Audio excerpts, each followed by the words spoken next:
இயேசு கிறிஸ்துவின் இனிதான நாமத்தில் இன்றைய ஆவிக்குரிய சிந்தனைக்கு உங்களை அன்புடன் வரவேற்கின்றோம். இப்போதும் ஒரு பாடலுக்கு பின்பு உங்கள் சிந்தையை தெளிவிக்கும் ஆவிக்குரிய செய்தியை கேட்கலாம். சிந்திக்கும் காலம், செயல்படும் நேரம், மௌனமாயிருக்காதே.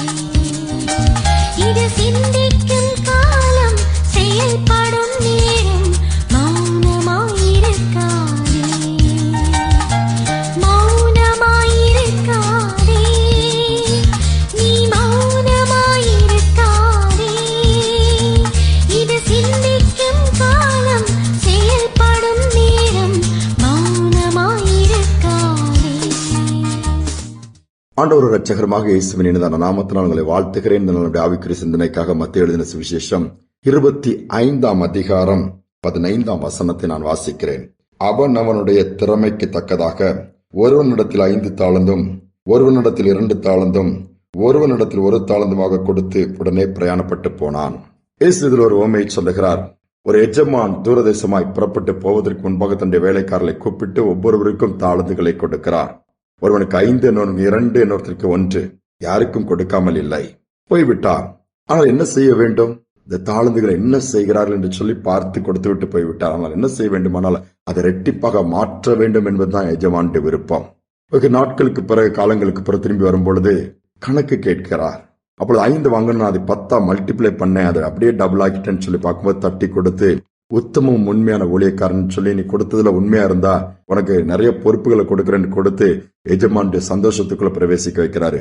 2 தாளந்து உள்ளவன் அதே மாதிரி 4 மாத்தினா அவனே தட்டி கொடுத்தது மன்றாரு. 1 தாளந்து வாங்கணுமா, அதை புதைச்சு வச்சுட்டான். இப்ப இந்த எஜமானுக்கு கோபம் வருது. நீ ஏன் இப்படி பண்ணா? இப்போ எஜமான குறை சொல்றான், சூழ்நிலையை குறை சொல்றான்.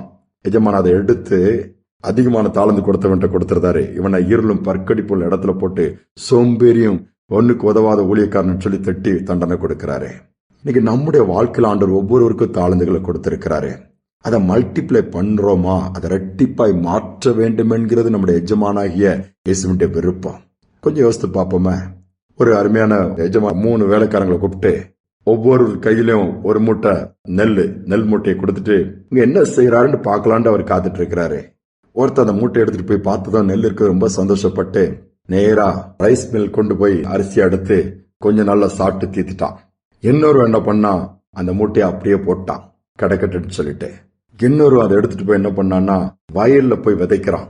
அது வளருது, பாதுகாக்கிறான், தண்ணீர் பாய்ச்சி. திருப்பி அறுவடை வரும்போது அது 100 மூட்டையா மாறுது. திரும்பி அந்த எஜமான் வந்து பார்க்கும்போது கேட்கறான், ஒரு நாள் கழிச்சு என்னப்பா கொடுத்தேன்னா, ஒருத்தர் சொல்லலாம் எல்லாத்தையும் சாப்பிட்டு முடிச்சிட்டேன். இன்னொருத்தர் நான் அதை தூக்கி அப்படியே போட்டா அதை நான் யூஸ் பண்ணல அப்படின்ட்டு. இன்னொருத்தன் சொல்றான், வயல் நிலத்துல வச்சு பாருங்க இப்படி 100 மூட்டை எனக்கு கிடைச்சுன்னு அதை காமிக்கிறான். அந்த எஜமான் எதுல சந்தோஷப்பட்டிருப்பாப்ல? அந்த 100 மூட்டையை மாற்ற அந்த வேலைக்காரனை கூப்பிட்டு தட்டி கொடுத்து பாராட்டினாப்லையா. இதே போலதான் நம்முடைய எஜமானும் எதிர்பார்க்கிறாரு. எல்லாருக்குமே தாளந்துகளை கொடுத்திருக்காரு. நம்ம அதை பயன்படுத்துகிறோமா?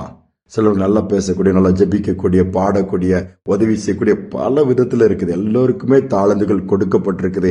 எனக்கு தாளந்தே இல்லை, எனக்கு கிஃப்டே இல்லை, எனக்கு ஒண்ணுமே இல்லை, நாம் சொல்லவே முடியாது. இன்னைக்கு ஜீவனோடு இருக்கிறோம் என்று சொன்னால் நிச்சயமாகவே நம்மை ஆண்டவர் பயன்படுத்த விரும்புகிறார்.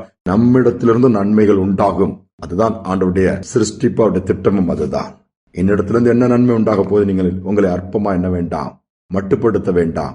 உங்களுக்கென்று கர்த்தர் கொடுத்த தாளந்துகளை கண்டுபிடிங்க, அதை ரெட்டிப்பாய் மாற்றுங்க. ஒரு நாள் ஆண்டவர் வருவாரு. அவருக்கு முன்பாக நிற்போம். நம்ம எல்லாருமே நிக்கணும். மனுக்குளம் ஃபுல்லா நிற்கும். அப்போ கிரியைகளுக்கு தக்க பலனை கர்த்தர் கொடுப்பாரா? அப்ப நமக்கு கொடுக்கப்பட்ட பொறுப்புகள்ல எப்படி இருந்தோம்? எத்தனை பேருக்கு ஆசீர்வாதமாக இருந்தோம்? எந்த விதத்துல ஆண்டவர் நம்ம மகிமைப்படுத்தணும்?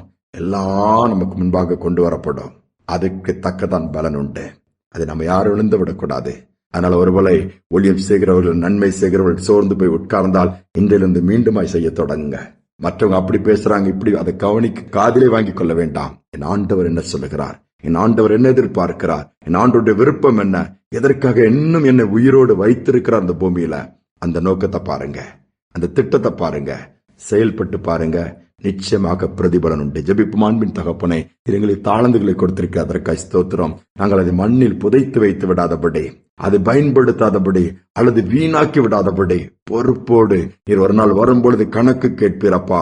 வெறுங்கையா நாங்கள் நிற்கக்கூடாது, பயனற்றவர்களாய் நிற்கக்கூடாது, வீணாக்கினவர்களாய் நிற்கக்கூடாதப்பா. நாங்கள் அதை இரட்டிப்பாய் மாற்றினவர்களாய் நம்முடைய கரத்தில் அதை காண்பிக்கத்தக்கதாய் கொடுக்கத்தக்கதாய் நீ உம்முடைய கரத்திலிருந்து நாங்கள் நன்மையை பெற்றுக் கொள்ளத்தக்கதா நீங்க சொல்லணும்ப்பா. உத்தமம் உண்மையான ஊழியக்காரியை கொடுத்ததில் நீ உண்மையாயிருந்தாய், அதை இரட்டிப்பாய் மாற்றிருக்கிறான் தட்டி கொடுத்து எஜமானுடைய சந்தோஷத்துக்கு பாத்திரவான்களை மாற்ற வேண்டும் ஜெபிக்கிறேன். இந்த கிருபை ஒவ்வொருவருக்கும் கொடுப்பதற்காய் ஸ்தோத்திரம், நடத்துவதற்காய் ஸ்தோத்திரம். துதிகனமே நமக்கு செலுத்துகிறேன் இயேசுவின் நாமத்தில் பிதாவே, ஆமென் ஆமென். நமக்கு கொடுக்கப்பட்ட தாளந்துகளை இரட்டிப்பாக்குவோம்.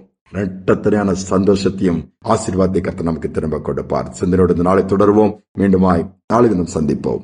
1 தாலந்தோ 2 தாலந்தோ 5 தாலந்தோ உபயோகித்தோர், சிறிதானதோ பெரிதானதோ பெற்ற பணி செய்து முடித்தோர். அழகாய் நிற்கும் யார் இவர்கள், திரளாய் நிற்கும் யார் இவர்கள், சேனை தலைவராம் இயேசுவின் போற்றளத்தில் அழகாய் நிற்கும் யார் இவர்கள்.